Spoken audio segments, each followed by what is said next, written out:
കാർഗിൽ യുദ്ധത്തിൻ്റെ തുടക്കത്തിൽ എല്ലാവരും കൺഫ്യൂസ്ഡായി.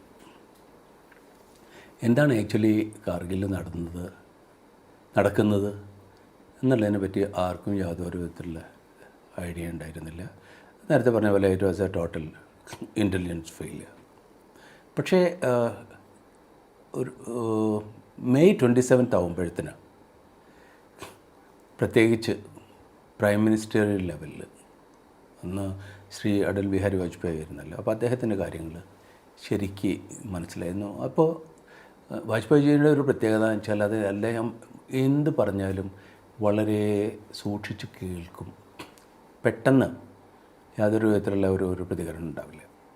അപ്പോൾ അതൊരു വലിയ ഒരു ഇതായിരുന്നു.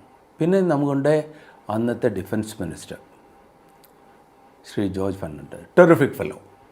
അപ്പോൾ ഡിഫൻസ് മിനിസ്റ്റർ പലപ്പോഴും ഞങ്ങൾ സന്ദർശിക്കുകയുണ്ടായി, 2-3 തവണ ഞങ്ങൾ സന്ദർശിക്കുകയുണ്ടായിരുന്നു. അപ്പോൾ ഒരിക്കൽ ഇങ്ങനെ കാർഗിൽ പ്രശ്നം ഉണ്ട് എന്ന് പറഞ്ഞതിന് ശേഷം ഉണ്ടല്ലോ, ഇന്ത്യ ഗവൺമെൻറ്റിൻ്റെ റിയാക്ഷൻ വളരെ വളരെ പോസിറ്റീവായിരുന്നു, എല്ലാ വിധത്തിലും പോസിറ്റീവായിരുന്നു.